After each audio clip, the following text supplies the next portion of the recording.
But at least on this show, they did good at the top of the hour. They had the Lucha Brothers and the Rhodeses entrances and had that match.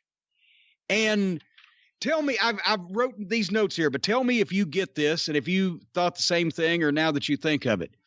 This looked like an 80s All Japan or New Japan match where you'd have a great U.S. tag team against a great foreign team, whether they were Mexican or British or even the Japanese guys. There was some style clash, but they were both good enough to do each other's shit, kind of. Right? Yeah, there is one thing I noticed lately. It's that it seems in a lot of these Cody matches, I don't know if it's that he gets in his mind before the match that he wants to do something, but it seems like there's always something he wants to do that it doesn't get done properly. Because it's obviously too planned out or too choreographed or too overthought, as opposed to just work your style and work your match and do your thing. Yeah, that's what I like the Lucha Brothers better here than any probably match I've ever seen because once again, the shit made sense. They got heat on Dustin, who fought for a tag, etc. The match made sense.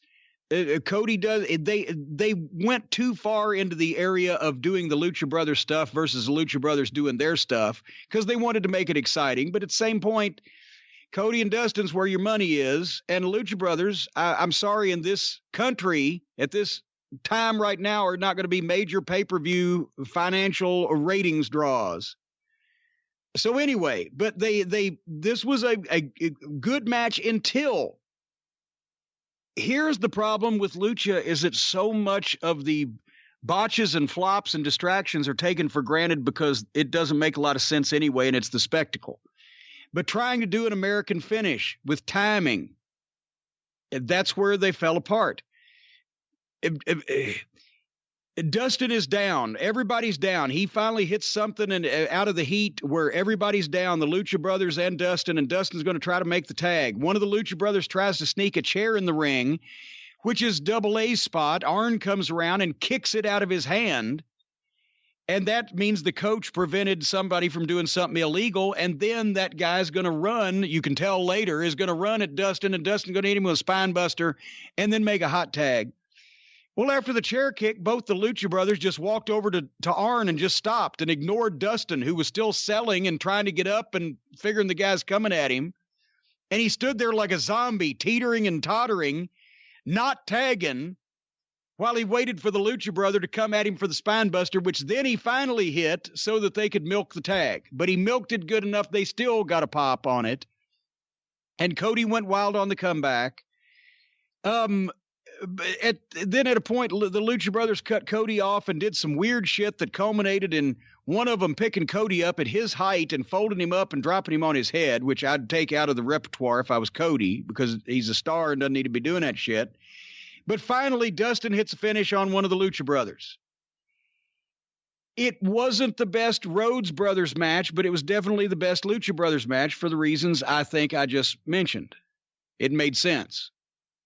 But they've got to pay attention to their ring positioning because that just shows the greenness of the indie mentality.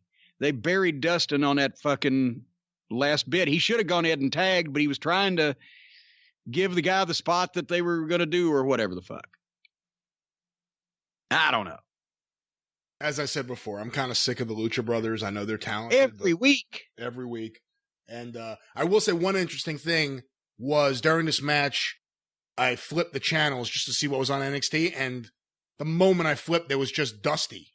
Because it's in the middle of the tag team tournament, and there's Dusty. So Dusty's image was on one channel, and Cody and Dustin were on the other at the same time. Well, there you go. The Rhodes family still making news. Anyway, then Tony Schiavone went to get Cody's answer on MJF's challenge, and Arn he interrupted and said, "We'll get back to you." And I mean, his delivery was fine, but why didn't they give him a little bit more pithy comment to make there?